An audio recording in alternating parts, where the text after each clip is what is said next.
Yeah. Goes over there. It's gonna be, That tells me I better get in my seat and, no, I think if.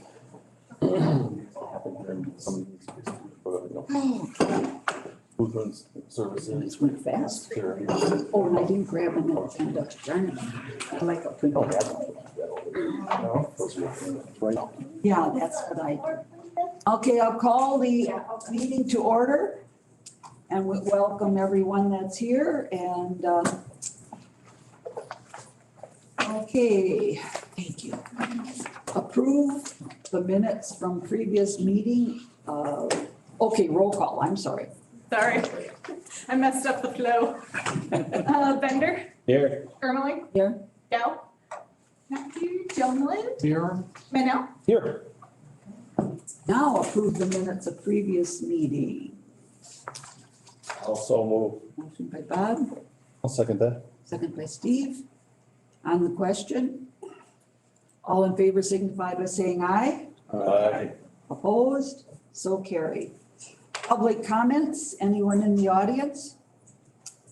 Okay, Zoom, is there anyone out there via the computer?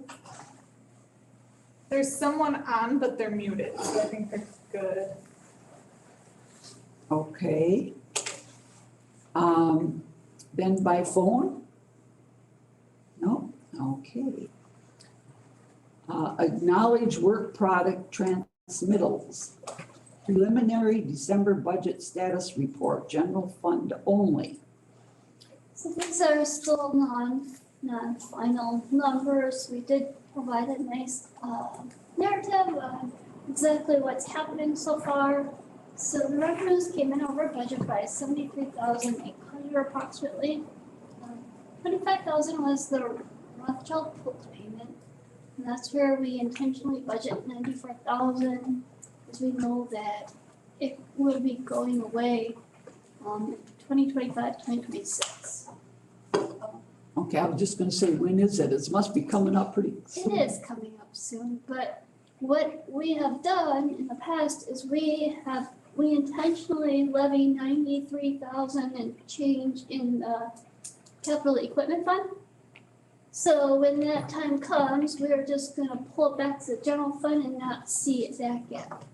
So Okay. that's why we don't wanna budget more than that, knowing that if we, in the future, if we do want to budget closer to actual, what we can do is make sure that difference is gonna be used for a one-time thing and not used for regular operations. Right, And that's something that we can talk about budgeting going forward, if we do want to budget closer to actual for some of these items that we don't. So intergovernmental revenue is another one, $19,000 over budget.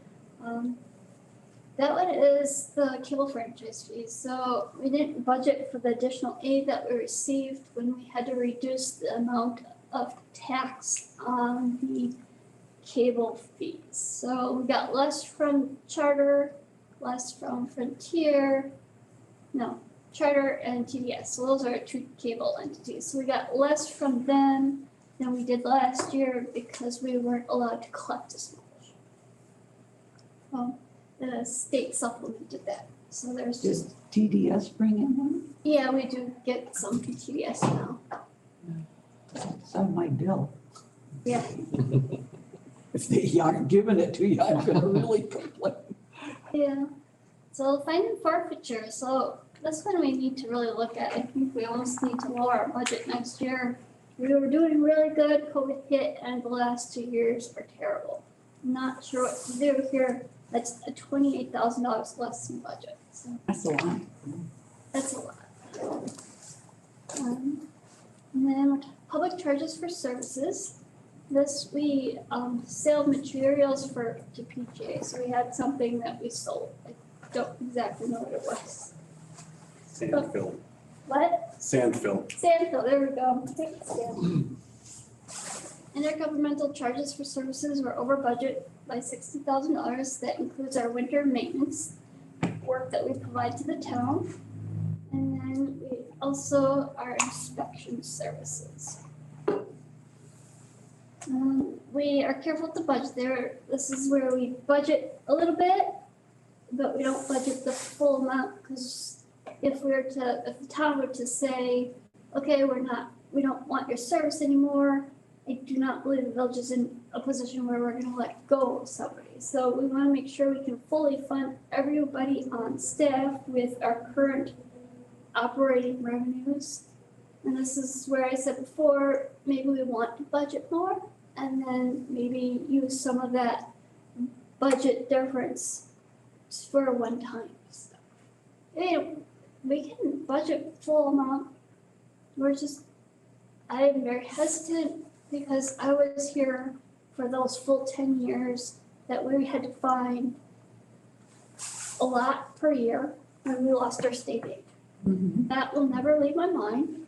That was terrible. I mean, the first year we had to cut $100,000, the second year 90,000, 70, 80, all the way to zero. That may be why I'm a little bit more conservative budgeting, because I know the headaches that we had having to make up that difference when we did not use our general transportation aid for streets, we used it for operations. So that's a little bit of the history there, where maybe I need to get over that and maybe budget closer, but there's options there. Is there other ways of managing that? One-time expenditures. Well, I'm just curious, do we do an analysis like and I think I sent you that email, and I apologize, I didn't look at my emails since this morning, so Okay. you might have responded to it, but I didn't see that. Do we do any type of analysis to make sure that if we're doing stuff for Cronenweider, do we have an agreement that they're gonna pay X amount per year? Or the same thing with It's Rothschild? not per year, it's hourly. We have an intergovernmental agreement with a lot of municipalities.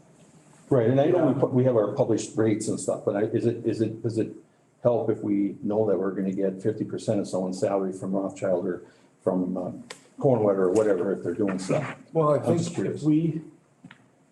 if we had a discussion with them and we knew that they were gonna commit to a certain percentage, that would be Right. the way to do it. Coincidentally, Village of Marathon City has asked us whether or not we can furnish electrical inspection. And because they're going through a contracted service with the state and they're paying like an outrageous amount of money, even though it's being billed back to their customers. But the thing we're gonna have coming up here is we may be just contracting for the service ourselves very soon, because our certified commercial electrical inspector is planning to Retire. move on, retire. But he might wanna do things on a contract basis. So, I certainly something we would think about doing, or I have to look into. And we're talking, the topic came up last meeting, human resources function for the village and for SAFER and for EMPD. So we were gonna start talking about that a little bit, but we don't have a lot of time for that either. All these things are coming up like in a very short time. But So I guess we always wanna look at that stuff, I guess. And it doesn't always line up with somebody else's needs, I guess. Right now, we probably are in a spot for some of that. I guess I kind of agree with what Jessica's doing, because when you put in the general fund budget, for example, building inspection and services at Cronenweider, this is the second time we're doing it. We had the contract once before and they decided they didn't want us to do it anymore. So now, okay, we aren't getting anything back to fund the building inspector. We're short, so now we gotta go and find money for it. Right. Where if it's in one-time funding budget or whatever, that money, we just, it's one-time funding. It's not, we budgeted for his salary, is that correct, what you were? Yeah, and I agree with that, because, yes, I mean, it was when I was clerk, there were boarded, that's exactly what they did with Rothschild. They put it into general funding instead of using it for, capital projects and such. And yes, we had, I think, a 25-year contract, but we became pretty dependent on that money. And then it started dropping off, and all of a sudden we're scrambling for funds to get back into the operations. And I'm not critical of it, I'm just trying to understand. I certainly hope that we don't go look for additional work over in Marathon City. well, I think we've got enough work here. Well, that's what I'm saying, I just don't, and I'd hate to give consideration saying, hey, we're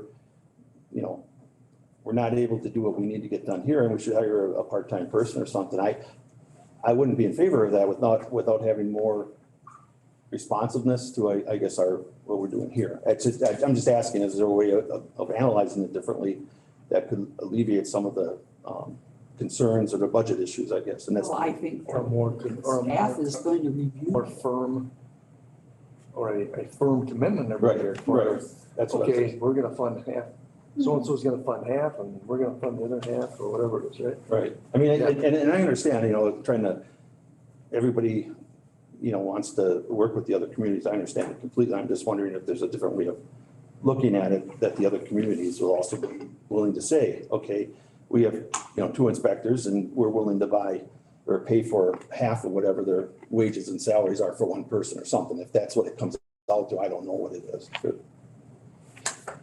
I'm sorry I'm late to the party, but did you mention that Al Opel had brought up? Oh, I forgot about that. Yeah, Al Opel brought up at the last SAFER meeting, he got me aside and asked if we would consider doing their inspections. And after I thought about it, I thought, he had said they would go back into it now that because somebody is gone. But it makes sense when I walked out because Jared would have confidence in these 2 guys here. So it's gotta be coming from Jared, so. Yeah, well, I mean, I don't But I said have a absolutely. problem. I said absolutely would.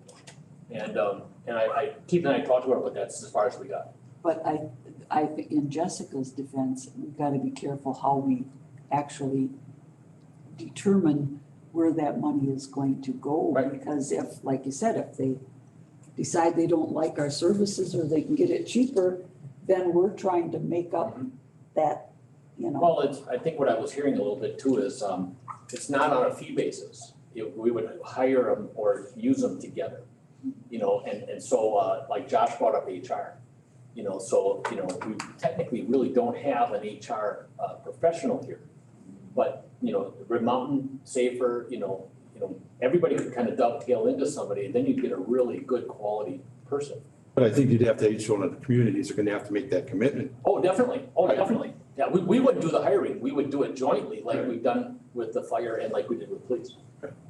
Yeah, and with that in mind, it's a guarantee that they're paying in, they may not use it this year as much as what they do maybe next year. Yep. And that's the thing that you have to understand with all of that, even with the fact that we have, with the town, we have a rate that we charge them for the services.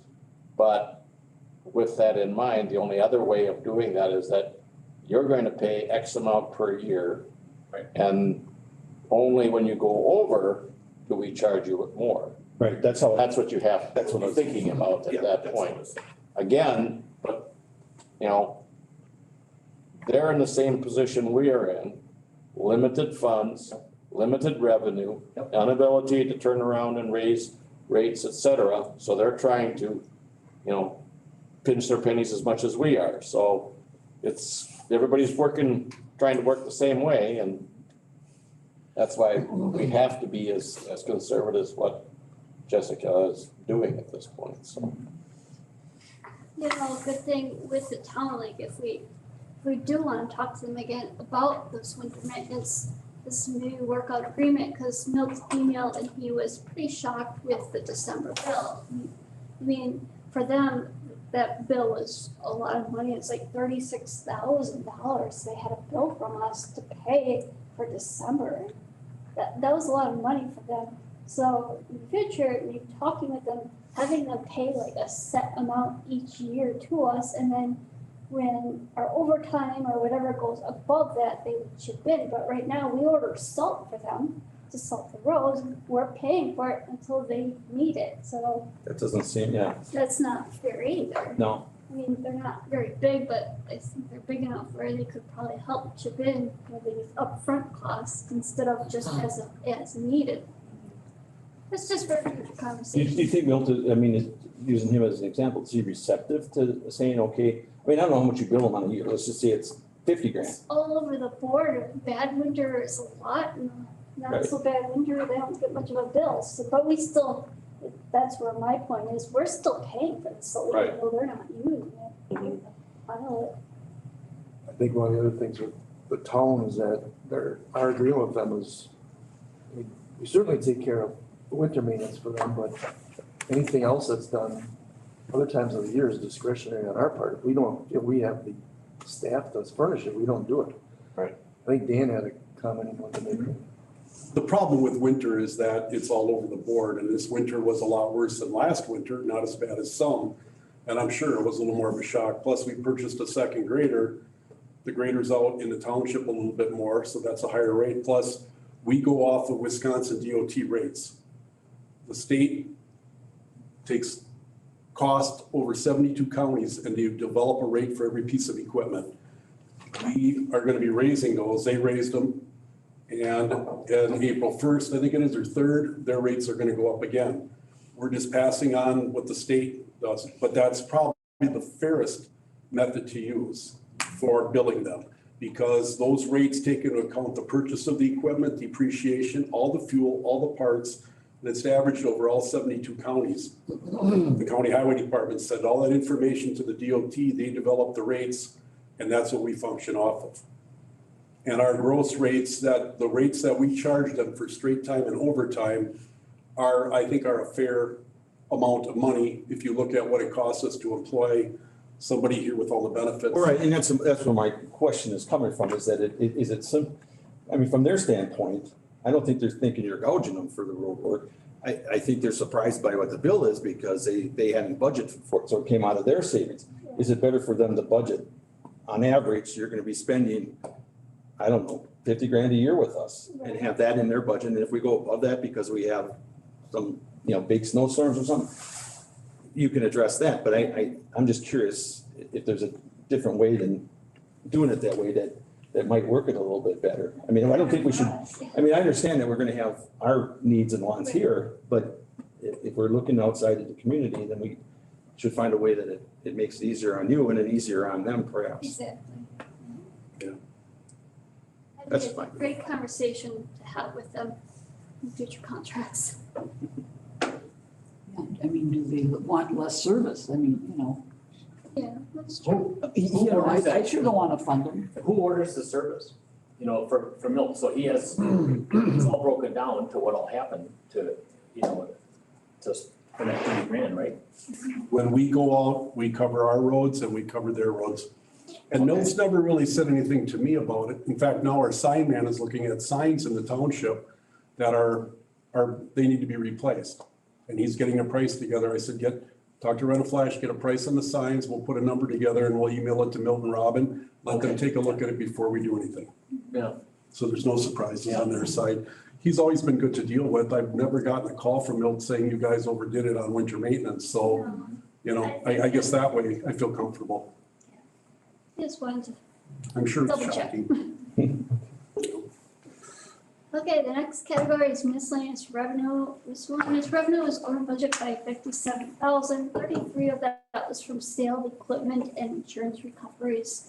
So some of that was Badger books that we sold to other municipalities. Since we have narrowed it down to only one polling place, we sold our Badger books. Insurance recoveries, there's an offset for increased expenditures on that. So Well, I mean, like with the sale of the Badger books, that was not something you do. And, there's times when same way with expense, sometimes it just pops up out of nowhere, so. you can't- Expenditures, so general fund expenditures came in $326,000 in our budget. 77 of that just came recently. We did an entry a couple weeks ago, we realized at the end of the year, the salt shed was pretty full. So we worked with Dan, we figured out how much we purchased, we had expense that year, and how much of that expense actually was not used on the road in 2021. So we put it in as a prepaid, so we'll be expensing that next year. So that's why there's a change there. It was not right expensing all that salt last year because the shed was full, so. That was 77,000 of the 326. Going down below, we did a really nice, Jenna did a graph. It looks really nice. You can see where a lot of the savings were. 111,000 for personnel. We had hiring gaps during the year. And that ended up being pretty significant for us. And then insurance, when we say that this new person is going to be taking family insurance and they don't take family insurance, there's a savings there. And at this time, we no longer know our health insurance when we budget. We are now calendar year for health insurance, and we don't know the rates until basically the budget's going to be adopted. So it's a guesstimate, and this was our first year with security. Yep. And so we kept the budget a little bit higher for health insurance because we were unsure, and I think that's part of the savings that we saw. It's part of that 111,000. You want to comment on the other ones? Yeah, so the contractual services was mainly like the salt and sanding. We were also under traffic light repairs. We used less in snow hauling services and materials handling, which I believe is like asphalt crushing. And then we were also under essential services by about $6,400. Nate usually purchases a IT support block from an outside service, and we did not purchase any in 2021. So that was under budget there. And then the supplies and expenses came in about under by 90,000. And that was mainly repair and maintenance expenses and then the travel training. So the travel training was under, I think 2021 still had a lot of things canceled or virtual due to the pandemic. So there were just less costs there. People weren't going to trainings. And then, let's see. If you're interested in the more specifics, I did the by category, which actually breaks it down to where the bigger variances were. Are there any questions on the expenditure side? Anybody? Okay. Under the general fund revenues to date, I see there was a mention there about cable franchise fees. Several years ago, when TDS came in, Weston entered into an agreement with them. They had made some projections as far as market share penetration and approximate incomes for Weston. So I guess number one would be, how do they reimburse Weston, monthly, quarterly, semi-annually, annually? And is there any way to know, are they meeting their projections so Weston could hopefully get where they thought they would be as far as income from them? So they pay us quarterly, and they are not significant yet. I don't believe, They've met their 60%. not believe so. What are they paying us then? Just a fee? Because if, They had an annual payment for a certain period of time, correct? They pay us quarterly for the cable franchise. Weren't we supposed to somehow or another, if they reached a certain point, get Yeah, back some of that money yeah, that we fronted them? we donated 250,000, and when they get to 60% of what's actually out there, so in other words, Charter's business or Frontiers or whoever's, when they get to 60%, then it'll be a 5-year period that they'll pay 50 grand a year to pay us back to 250. Okay, that's what I kind of remember, but I couldn't remember the details. I don't think so. Are they at that point? No. I don't know the number, they can't be. No, No. nowhere. They're raising their rates again, though. Yeah. TDS is? You really got a notice?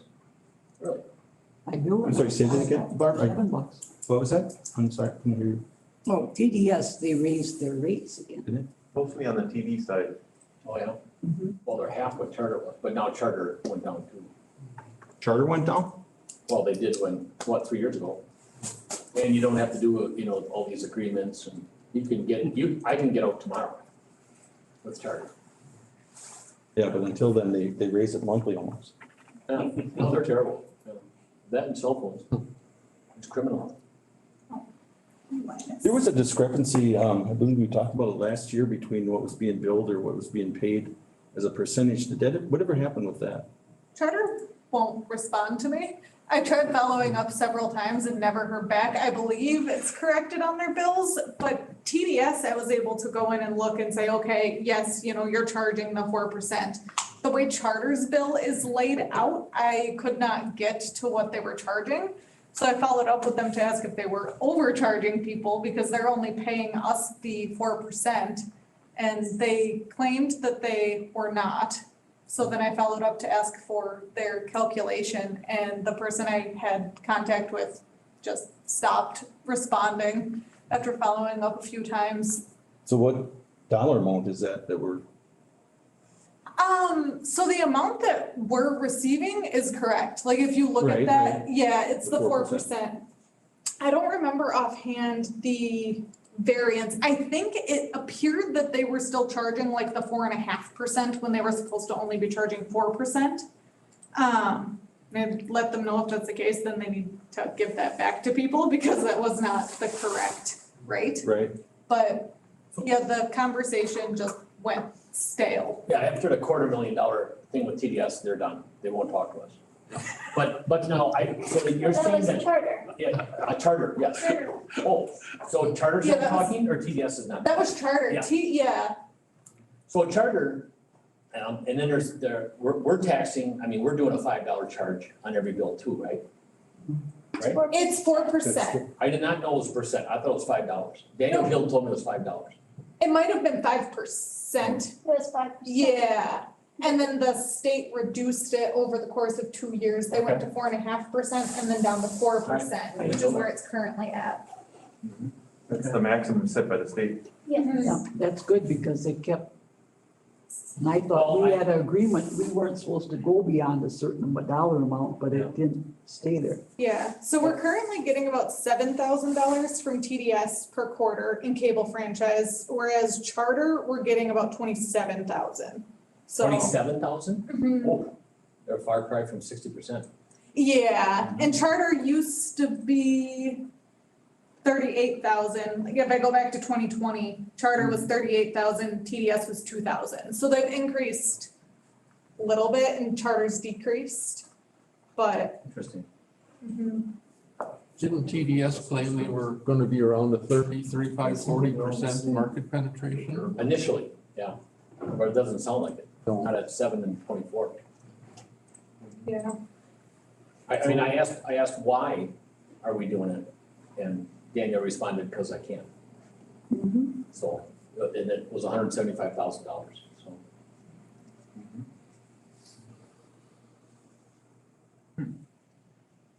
And I know I questioned because way back when we agreed to do the franchise fee, that there was going to be a percentage not to exceed, a dollar amount or percentage amount. And it, all of a sudden I looked and I thought, oh, because I was with Charter at the time, and I thought, well, my franchise fee is going up higher than what we were supposed to be going up, but The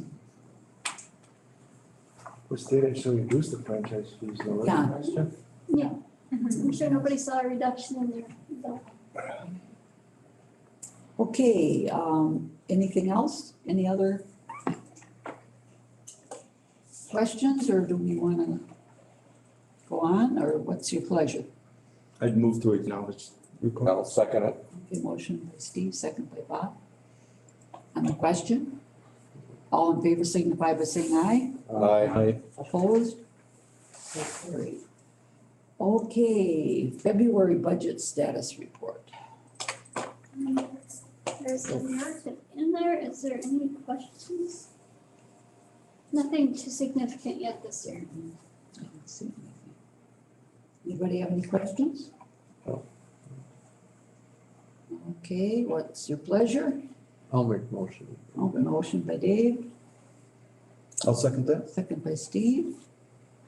To acknowledge and place on file or whatever. All in favor signify by saying aye. Aye. Opposed, so carried.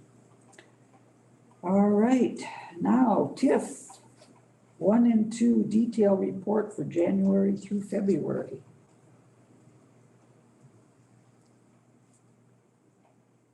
Any questions on these guys? These were just what was talked about at the last meeting. I guess is this what's being looked for? This is the detail ledger, so it has all of the transactions that went into these fund accounts. So I'll explain this. So officially per GAAP rules, our developer agreement with Eau Claire River is a tax abatement. Tax abatements aren't live and well. You're not gonna walk around Wisconsin and say you have tax abatement because they don't exist in Wisconsin. But according to GAAP rules, this developer's agreement is a tax abatement. So I am recording the expense against the revenue because that's how it has to show up in our financials. I was debating if I should put it in the expense line for now, but officially in our financial statements, it's gonna be a reduction of revenue. So,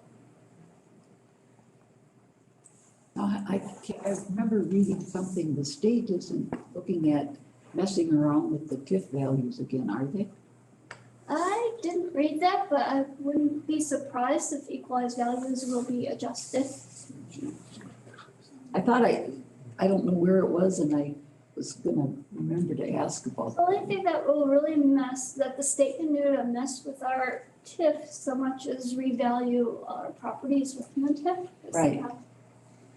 because that almost did us in once. It did, so, but luckily we don't have any significant expenditures right now that are gobbling up all our funds.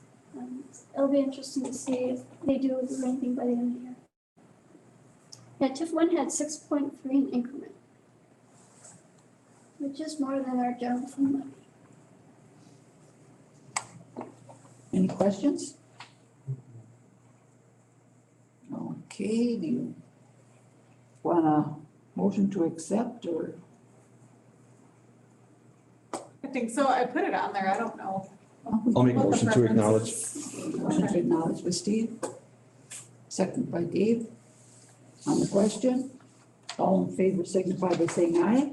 Aye. Opposed, so carried. Educational presentations and reports, ARPA discussions. Sure. Okay. I did a quick PowerPoint to give some interest to the meeting. It's not too exciting, so.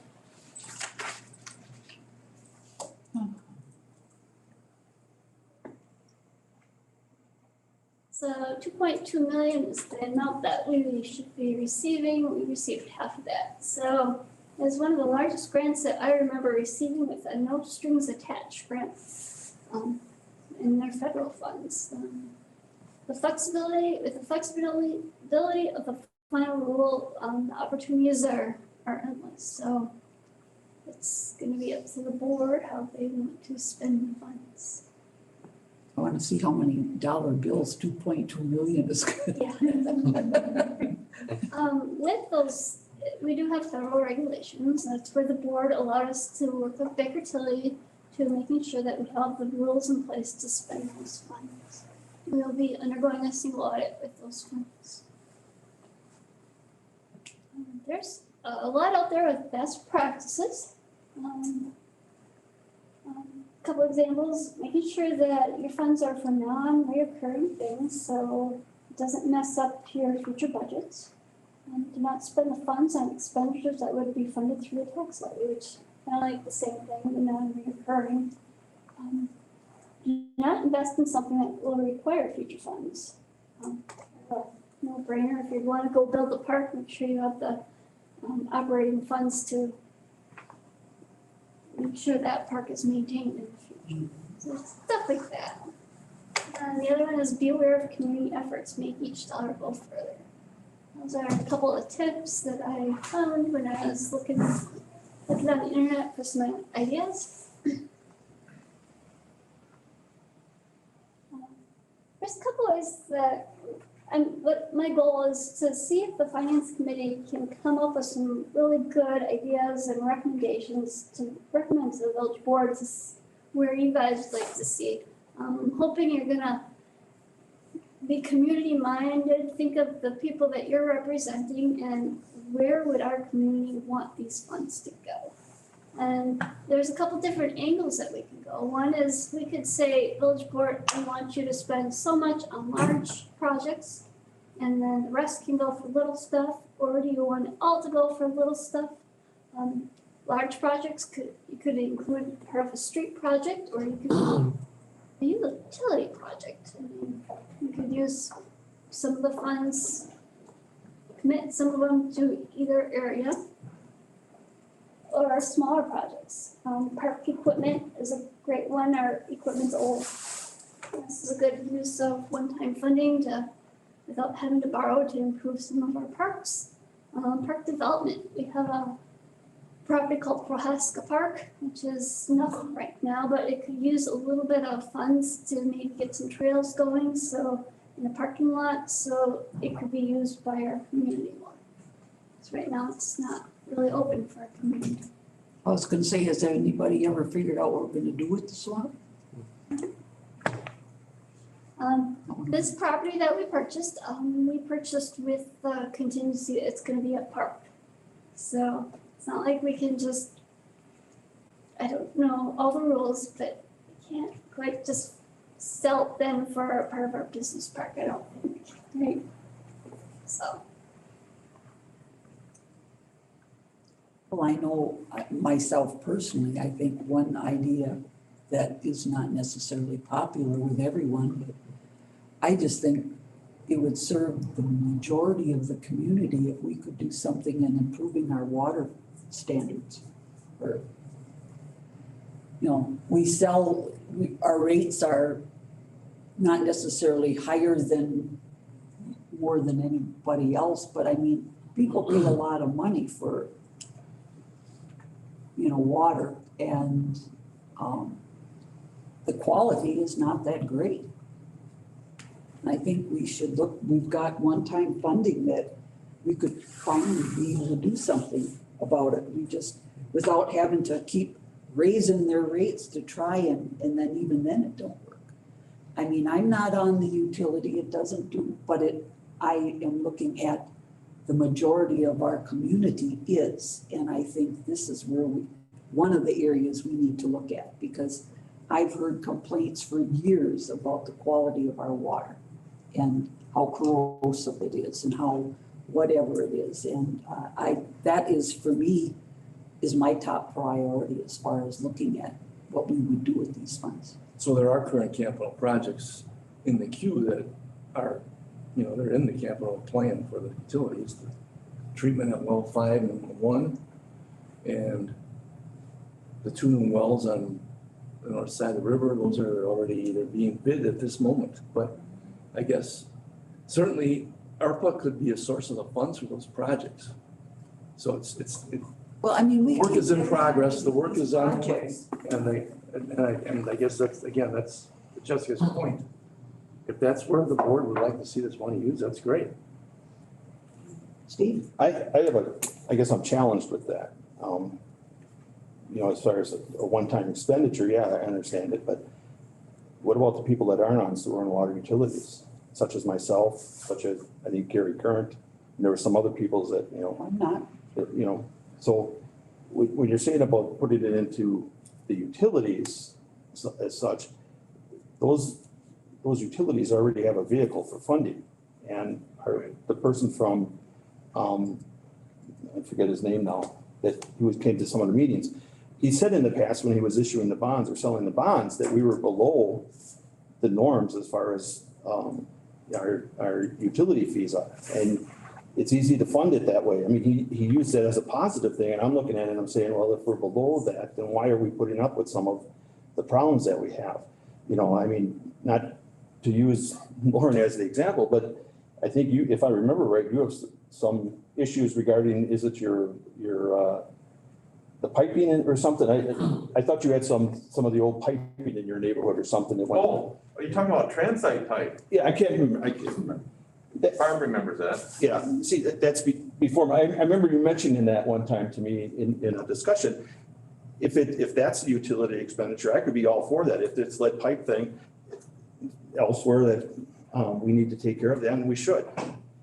I'm reluctant to say we're gonna take this grant and then just say we're gonna put two new wells in with it. I said treatment. Yeah. Not new wells, treatment. Yeah, but if we can use that as part, if there's other fundings available, matching things with the state or anywhere else, I think we should take a look at it. Yes, I agree with that, but I just wouldn't want to put it in for just to spend it in that when there's already this type of funding available. Funding means that we raise the rates for the residents. There's a lot of clean water grants out there now, isn't I there? mean, yes, if there's grants. Yeah, there'll be more through the bipartisan infrastructure legislation as well. What's it called now? Bill, The bipartisan infrastructure legislation, BIL, bill. Yeah, they have an acronym for all of them, of course, so they'll be making money available for PFAS response and, you know, other utility matters as well. We don't, just to dispel any thoughts, Village of Weston is new enough, we don't have lead pipes in our system. There's no lead service lines, there's no lead pipe. Yes, we do have asbestos cement in some places. But Is that a health issue? it's not according to the EPA's maximum contaminant level for any kind of asbestos fibers in the water. But we have been always saying that we would wait until the street project that would come up and we would then replace those mains at that time, or we'd look at aligning them. And I think we've just been, as I say, opportunistically replacing them. We don't have a very high percentage of asbestos cement in the system. There's not much left. No, because over the years, we've replaced a lot of the areas, including areas by me, when we did Sternberg that time, that whole area was redone, as well as the additional area over here that's been redone in the last few years. That's all been mitigated at this point, so. But would this give us an opportunity to be not so fueled, or how do I say this, to jump into it and get it taken care of once and for all and be done? I don't know.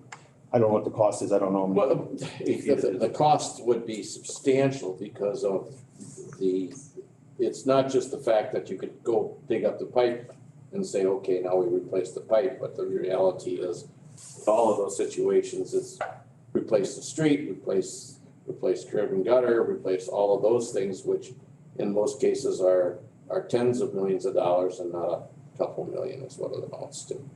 And as long as we have plans for doing some of that stuff, and there has been, at least as Keith has said, the EPA, et cetera, has determined that there isn't an issue with them, at least in the short term.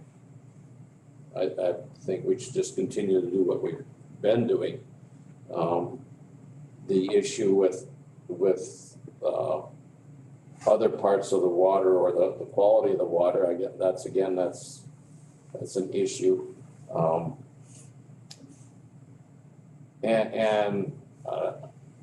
You know, I've only lived on Sternberg Avenue for 49 years.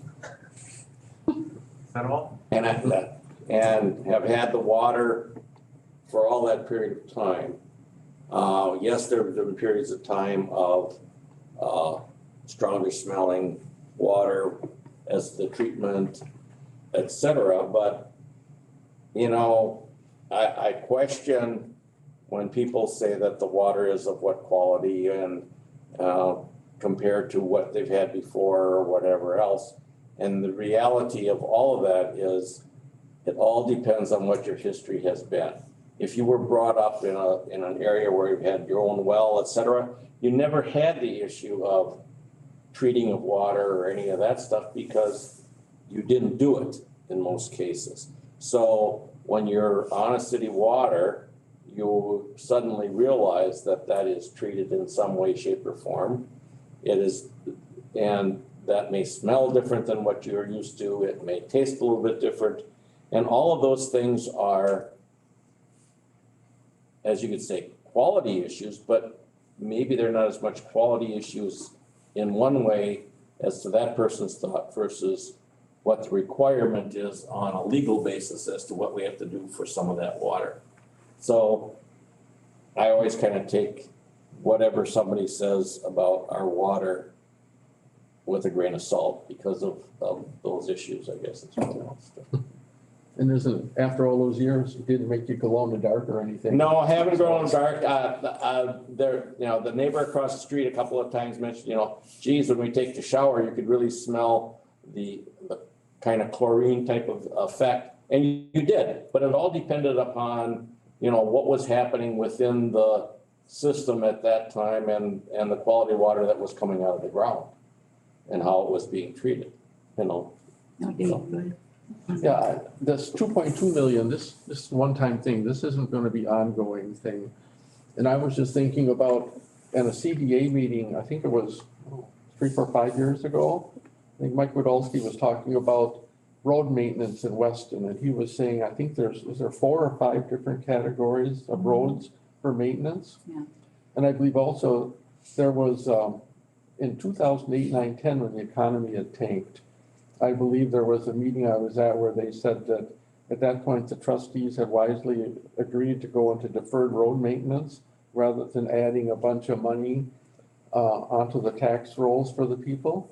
And I was just wondering if there's a way to calculate if we were to say if there was no deferred road maintenance in those years and all the roads had their regularly scheduled maintenance as compared to now where some of these roads maybe at this point in time, a road that was normally here is maybe down at this stage where it's gonna take considerably more money to bring it up to where it should be. Is there a way to calculate sort of what the difference would be had there been no deferred road maintenance as compared to where we are now? And how much more are gonna have to be put into these roads to bring them up to square one where it should, or would have been had there been no deferred maintenance?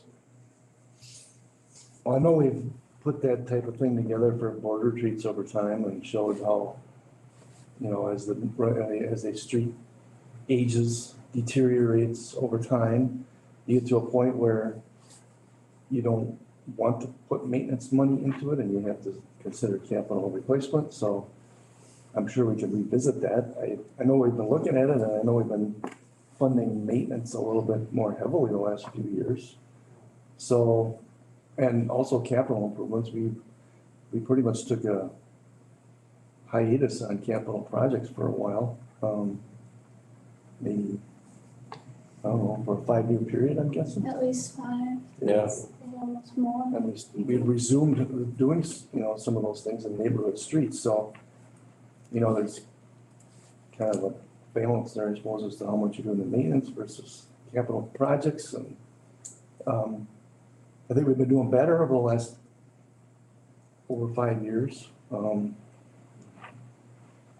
in trying to maintain that, but I know there's always the impact on taxes, and we have to be conscious of that too.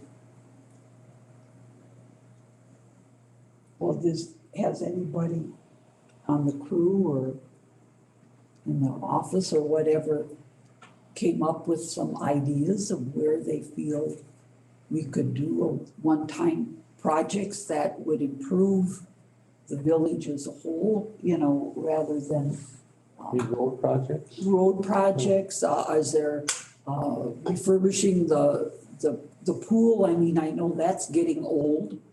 I mean, I don't use it, but it's getting old. If we're gonna keep, if we wanna keep it, we're gonna have to do some major renovation on that pool, and we don't, necessarily have the funds for it. I think last year we did the resurfacing, so that might be. Right. We did the resurfacing last year, so that was done. And the equipment too. Right, can you use, The Play play structure. structure is approved. That's the refurbishing of the play structure that will be installed this spring for this year. Well, I was just wondering if anybody, any company or whatever has done like an inspection as to what should, that we don't look at it because it's not going to heck right now. But is it one of those things waiting out in the wings to go, talking about the aquatic center still? Yeah, Because we did have an evaluation of that done, and that's where the list of these improvements came from. Changing the filtration system, that's in the. Right, I think that's one that's waiting to be done yet. Yes. I mean, we can bring back the list of capital projects if that's what is well, what desired. else, one-time Gotta go projects, down. what else are you gonna See be which- looking at? Yeah, I think looking at something like what's pending on the aquatic would be helpful. Pending on the parks, like you mentioned, I mean, I think that everybody would agree that those are one-time events that And, you could probably. and with that in mind, potentially looking at it, that it would affect more of the community, I guess, is what you would be looking at. Well, and one thing I was gonna suggest, and then I thought, well, I'm not sure that's such a good idea. The Sandy Park on Northwestern. That we took the toilet out and put in portable.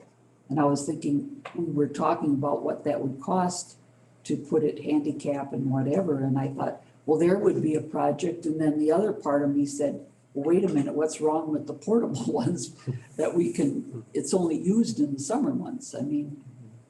And then if vandalism isn't an issue, Yeah, well, and the reason that, if I remember correctly, the reason that we went with the portables was the reality of the capital costs in order to put in a regular one versus the temporary over the summer. Cost analysis dictated that we were much better off with the portables.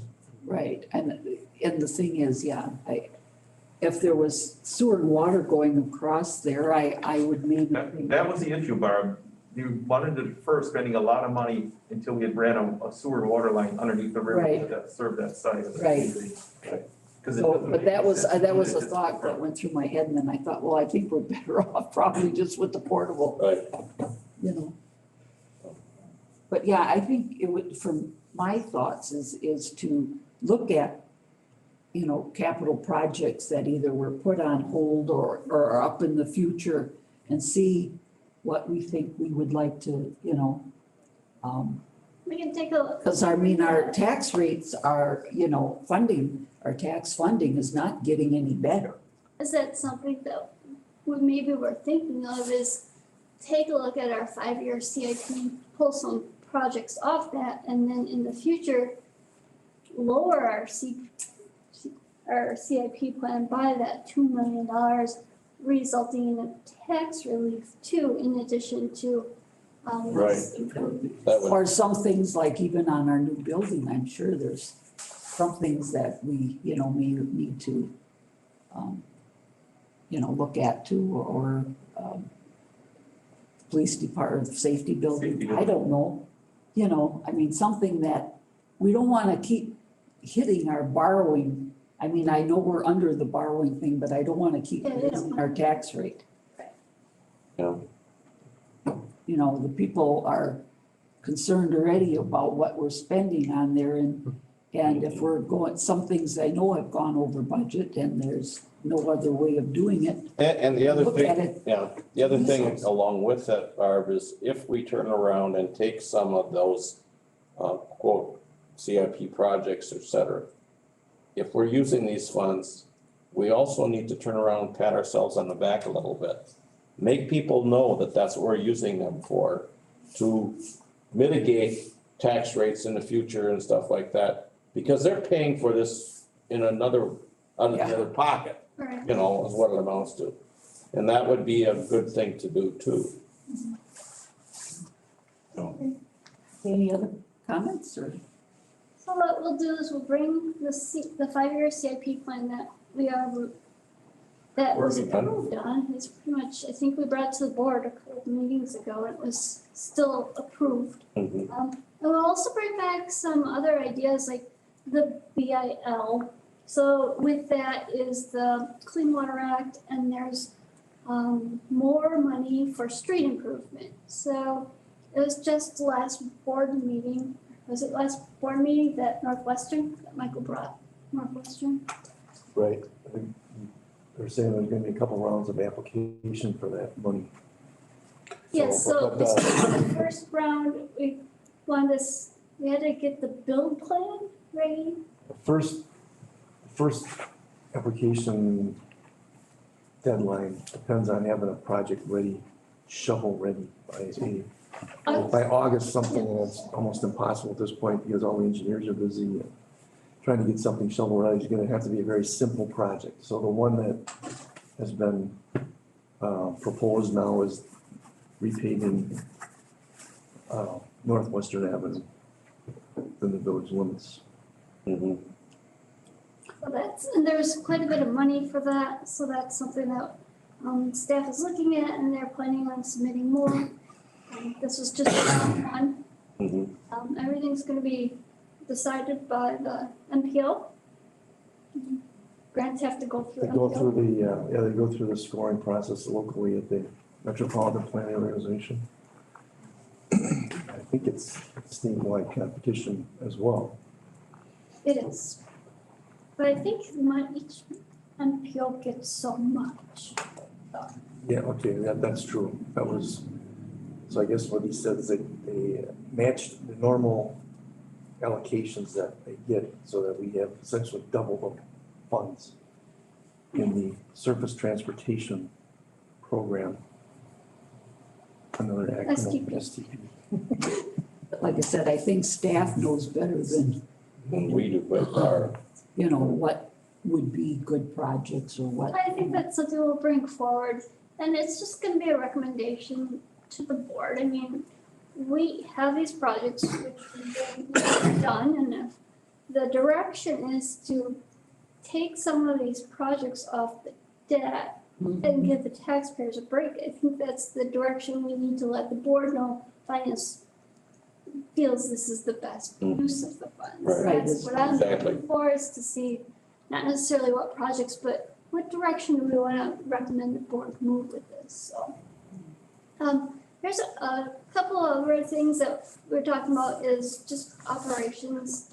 Is there, like right now, we're looking at doing a strategic plan to see if we could use some of the funds for that, scanning documents prior to a move to the other building. Is that something that the funds could be used for? Or is that something that we need to dig into our pocket and find another source? Administrator transition, and then other unbudgeted items that are deemed necessary. Next one.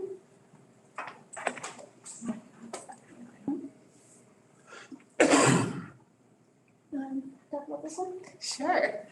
Kind of as we talked about already, we could do a mix of things. We don't have to say, okay, we're doing a single, strategy. You can say, okay, we want this much to go towards offsetting the capital improvements. We want this much, to be used for this. We can kind of go about it from multiple angles depending how we want to approach that. I also put a little table in there for how much we were awarded, which is the 2.2 million, and then what has been approved so far, which is 10% to Everest Metro, 10% to Safer, and then we have the 5,000 in there for Baker Tilly. So we've allocated 445,000 so far, which leaves 1.8 million-ish.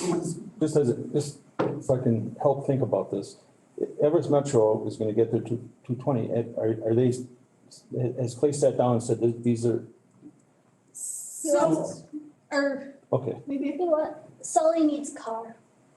So Sully is the new therapy dog at Everest Metro, and that's his first priority.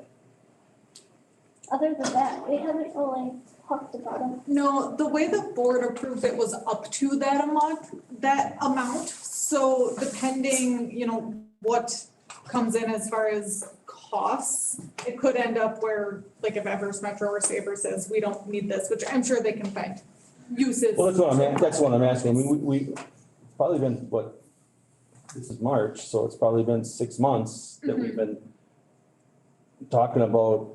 It just seems to me that if there's a vehicle that he needs, or, I think Mosemy was in the paper because they got cams or body cams or something like that. And I don't know if that's where the funding came from, but I'm just saying there must be a process that both of them need to go through to say this is what we need, or this is how we're gonna spend the money. Yeah, that's kind of what we're working on, like with Baker Tilly, to get the procurement process in place, which is the next thing on the agenda. And then the goal is to have Safer and EMPD adopt a similar or potentially the same procurement process so that everything's in place basically to spend those federal funds. The funds have been there, and they were earmarked. Took a little bit, but then they got earmarked, but we didn't know how to spend them. And now we got clarity, 2 months ago? So about 2 months ago. Right, I understand that, but I'm curious as to, it surprises me that it's Safer isn't saying this is the equipment that we need to buy for it, or. Well, Well, I think they're nervous because it's a one-time thing and they want to use it correctly.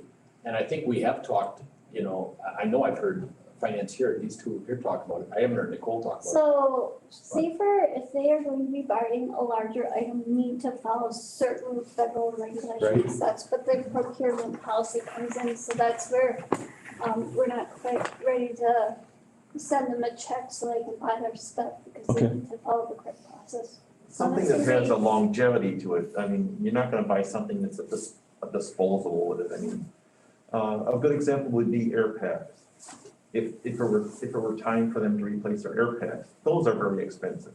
And those 10 to 15 years, because the manufacturer will only guarantee or warranty them for a certain amount of time, even though they're perfectly good. You have a problem with them and somebody has a real serious injury because of them, you're on the hook for it if you don't replace them on a regular basis. We just need to make sure that any assets or things that are purchased don't have to be, forever trapped. Like our building that we just knocked down. The warming our house. School, the warming house. That took over a year to knock down because we needed federal approval. Right. We wanna make sure that we don't have anything like that. And I think this did not have to follow that rule, but that's something we're still working with Baker to make sure we know all the rules. So next month, it's all gonna be resolved with Baker Tilly. So, We're getting there. All right. we have communication with them, we had some recommendations with them, and that's about it. So we need to just turn around and circle back and get things hopefully finalized in the next few weeks. Hopefully. Yeah, we're relying on them because it's federal funds and we don't know. I work with federal funds. They have lots of strings. Okay, anything else? Except the last one. Okay, so I then, think there's just two more tiny ones. So Or go ahead. let's get it. Okay, so this one just kind of options, like we talked about, what kind of criteria do we want to evaluate requests? Do we want like specific criteria? Do we want a list of options to be compiled and, to go through and rank them for funding? Do we want to say this much for this, whether that's an amount or a percentage? Just go on an as needed basis? Do we want to ask the community like their opinions somehow? I know there's some tools for that. Just kind of thinking about that, and then we'll also need to consider who we want to have approval and what we want that to look like. Should everything go through the board? Should the administrator be able to approve up to a certain amount? Do we want a mix depending on, what we end up with? Just things to think about, not necessarily decide right this second.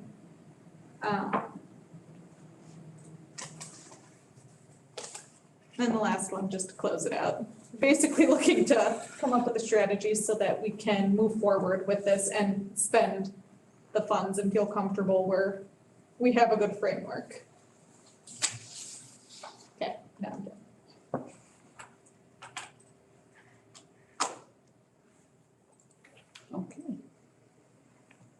So then, did that cover the discussion in current procurement policy and possible change?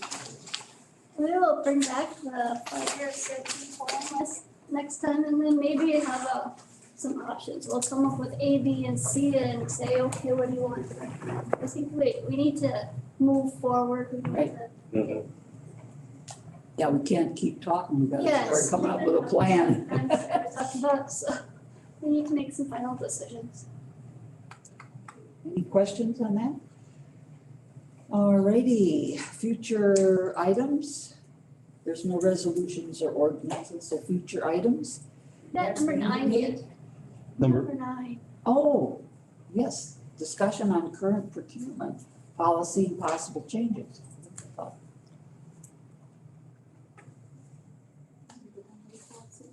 This is the policy that we revised in 2018. It was brought to the finance committee at that time, and I think it was pretty much, I don't know where it went. It's here it is, where it has some revisions to it, to make it compliant with federal regulations. There's a lot of, some of them are, and some of it isn't in blue. Do you have any questions or comments on this policy? Well, if you read them, did you have any that you thought could be changed or improved upon or whatever? I mean, I know these are required changes, so I mean, Yes, is there well, anything? this graph is not required. The way we had with the verbiage was okay. So the blue changes that we did was our original policy and we made it look closer to the federal policy. But as with all policies, if your village government has a stricter policy, we can follow it. Right. Well, I know originally we had some, comments about how things, when we originally did this, I remember we had some different discussions, but pretty much staff recommended, what has been the policy or so is, changes. I was questioning, I think Safer had a $5,000 limit for needing approval from their committee, for their board. It's, It has to do with the campus. Safer has 50,000. Is it 50 or, EMPD has 5,000. okay, EMPD joint, right, 5,000, I think, or 10.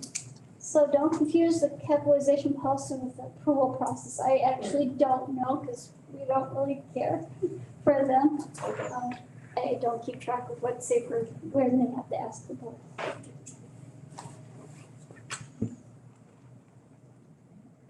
I guess I think the dollar amounts were pretty high. I think there was, I can't remember. These are federal guidelines? That you have in So this the- policy? Well, I understand it's whether it's federal or I'm saying from a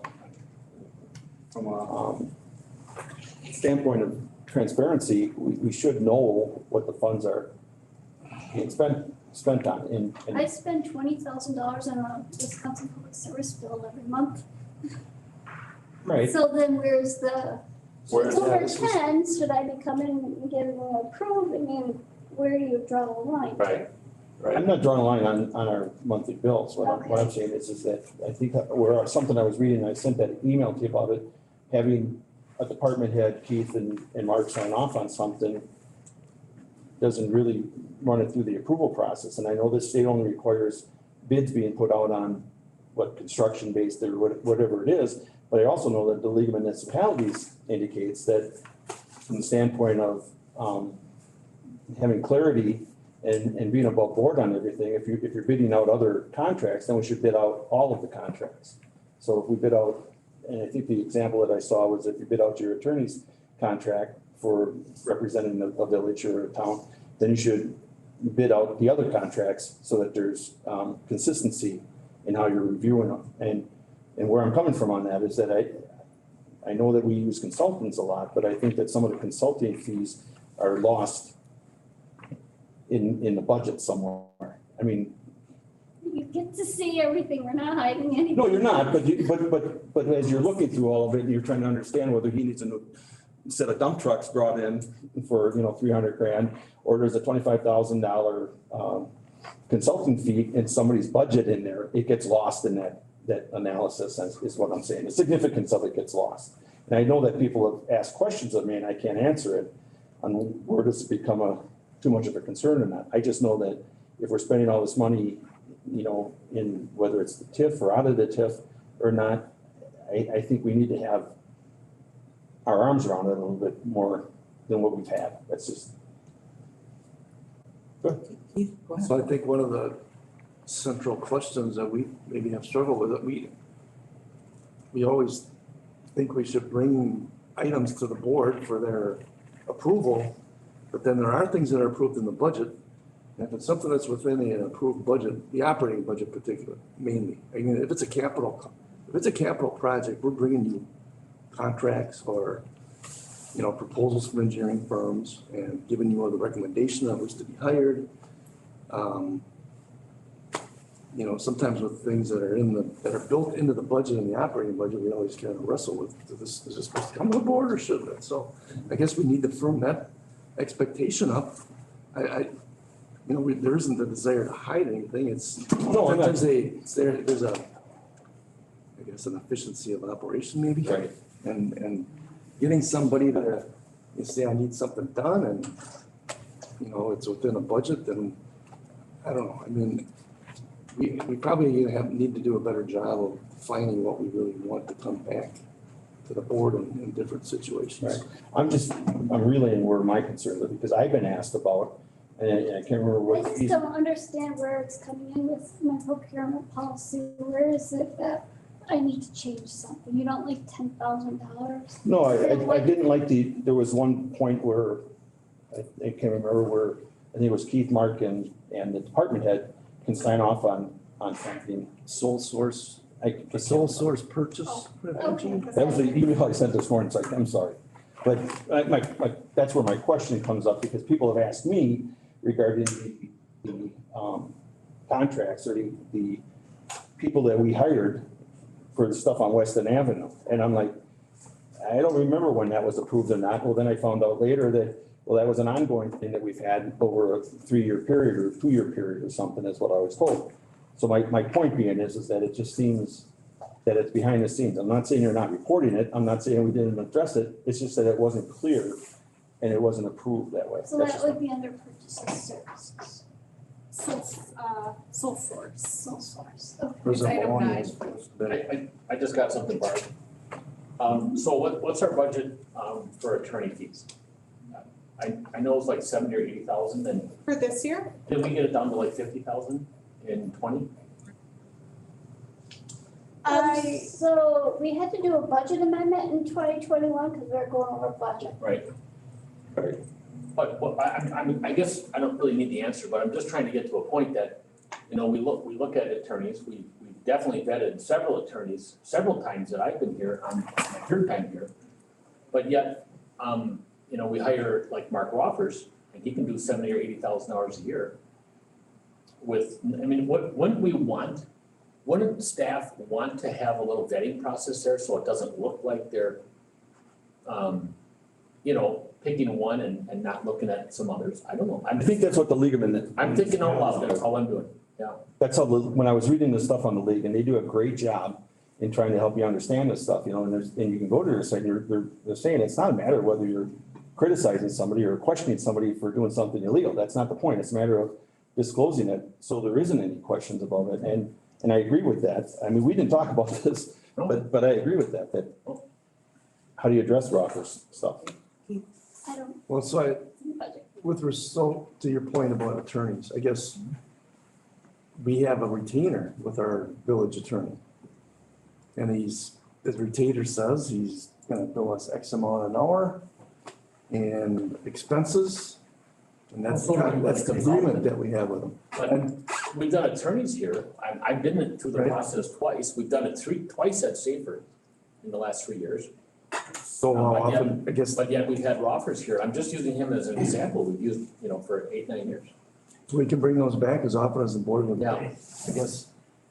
I don't, But I guess the other point would be that we're not necessarily making recommendations to hire someone or to have a retainer with someone for professional services based on price alone. It may depend, it depends on the type of service we're asking for. And there's even what they call a qualifications-based selection process that's used by the Department of Transportation and certain federal programs too. So I think there's other aspects to this that we maybe want to think about. So what area can I specifically change? I asked the question because it wasn't clear to me. That's fine, I just didn't understand where, it specifically, you said sole service. Yeah, it Sole was the services. area okay. where, But if it's a sole services when there is no other area, so that shouldn't be, that's not relevant, because the specific example we're giving, that is not a sole service provider, right?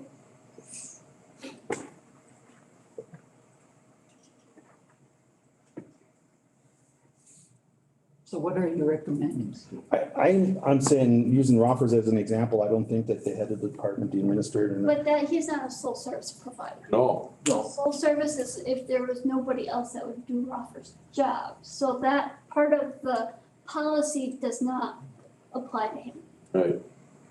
then how does he have 9 years commitment from us or involvement with us without bringing the contracts? There's been multiple contracts Has there? Oh, yes, Yes, absolutely. for different, it was brought to the board and we, different projects. But nobody else has, we haven't seen 3 others. That's what I'm saying. We're buying cars. He is very staunch on, getting this, just so that it's out there. And so, what, go ahead. so I guess is what's being asked for to have some kind of clause in there, like for contracted services, we want these brought back and bid every so often? I think that's You can put- transparent and very proper. What time period? We do a Like- budget every year. It depends You upon want how long, every year? I think Okay. every year. Why depends wouldn't upon how long your primary contract, if your contract's for 3 years, you don't have to have it rebid every year. Right. Okay. Well, maybe we need to have a it? discussion. Initially, though, that the 3-year contract should be the bid. Right. And typically, when we've had for like, whether it be for audit services or any of the other services, we typically do have maybe them for a 2 or 3 year period, because only then do we get a price that we can afford to have. right, And it is up in front of everybody. Now, people may turn around and not like the fact that somebody raised their value of their property or whatever may be the issue, but we do what we're supposed to do. I mean, there's nothing that we haven't done to make sure that we're following all of the requirements all the way down the line. But again, I don't see anything that we have done that hasn't been brought up front to finance board, et cetera, all the way through.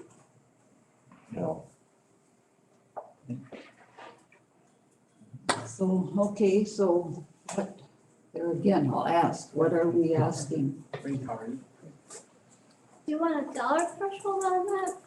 Like if it's a $3,000 contract, do we have to bid it out and No, bring it for approval? I'm hoping that you can come up with something good. I'm trying really hard to not elongate this. So tonight, I had some communication, Keith, you and I talked about it, but I had some communication with the department head on 2 items. Whether they should be for board approval tonight, or am I okay with just signing? I put under, I'm fine with just signing it. What were those 2 values? They had no they didn't have a value, they were a development agreement, correct? Okay, Development agreement for a site plan. Yep. Commitment from a developer and simply yeah, so reinforces that's their not what commitment they're to do the That's project. something staff would do, and just to cover it, Keith or I or department heads would sign it, right? So I had to pull it off, because we could just sign it here, be done, move on. And then once it's gotta get to board for other approvals, then fine, or planning. Am I saying that right? Okay. I think. Yep. I think she was asking though for your signature, wasn't she? Yes, I would too. If I was a department head or you, I would want somebody else's signature. Yeah, as far as I know, I really don't have authority to sign documents. Okay, are we We resolved good? anything or? Are we good or? If everybody's comfortable with it, that's fine. I just brought it up, is that I just think we need to make sure that some of this stuff is going through the proper, and I hate to disagree with you, Bob, but I think that we look back and we say, how did we spend this amount of money on? And maybe it was because people were complaining to me about, the TID.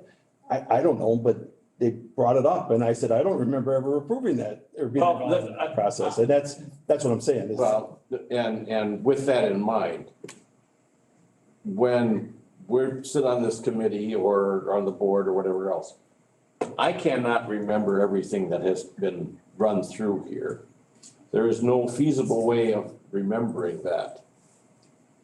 Going back and looking back, that's the only way that I can honestly turn around and Right. answer somebody's question on some of this stuff, I guess is what it amounts to. But using Mark's example, I do remember us approving some stuff using certain funds from the hotel, fees Right. that get charged. And then come to find out, but though we also paid additional fees out of our TIF or something. And I can't remember how Roffers was being paid on that stuff. But I don't remember ever having to come through for approval, except that it might have been under, the way this reads, maybe it was under their budget. Right. It could have been on a budget item and that already was not necessarily required for a RFP or anything else at that point. But I just know that from when I'm looking at the budgets, it's easier to recognize when they're buying 2 dump trucks than it Oh, is yeah. whether we're spending 15,000 on a consulting fee. I'm just. Or 15,000 on an axle that had to go back into the truck. Right. Okay, so we have professional services in our procurement policy. Currently, we have a $25,000.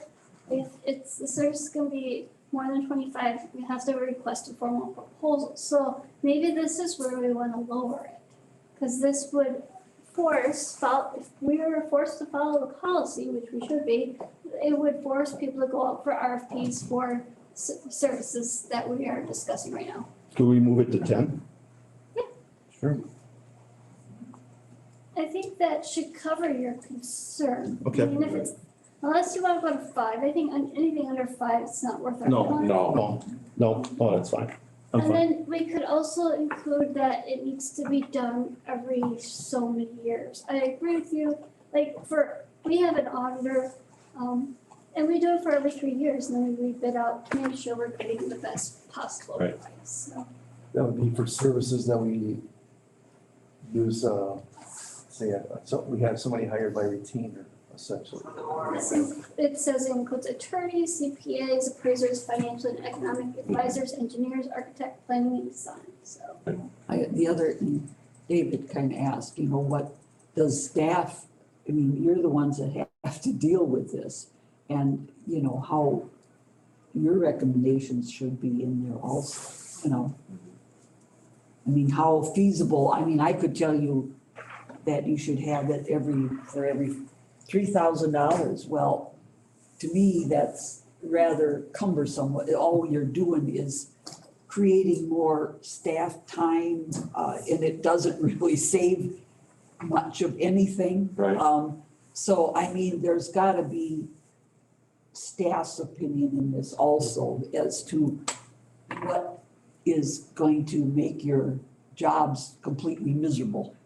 If every time you gotta go out for some milk It's things. gonna be different from what we've been doing, we'll be following a policy, which. Well, right, but if it's 5,000 or 10,000 or 3,000, to me, some of that can get kind of just plain, it doesn't really save anything, but it creates a lot of extra work that you don't need.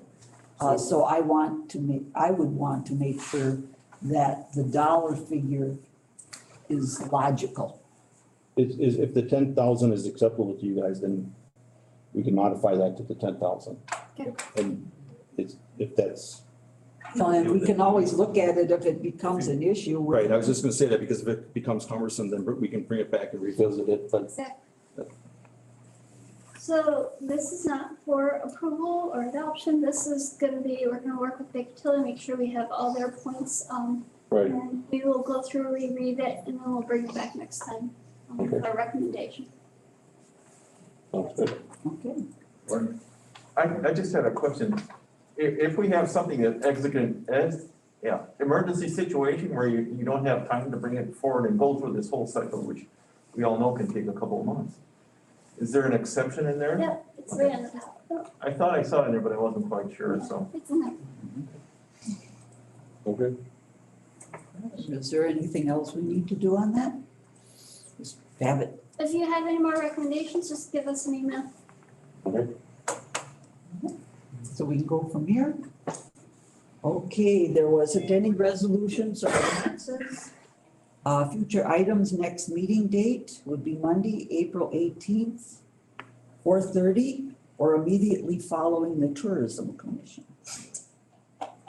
Topics for future meetings, vendor addition, procurement, procedure and checklist, direct payments, referendum discussion, and policy reviews. Has anybody got anything else they'd like to bring up at the next meeting?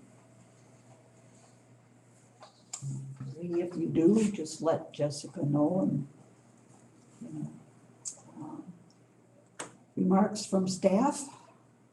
Anything? Remarks from committee members, anyone? All right, any announcements? All right. Adjournment to the finance committee. So moved.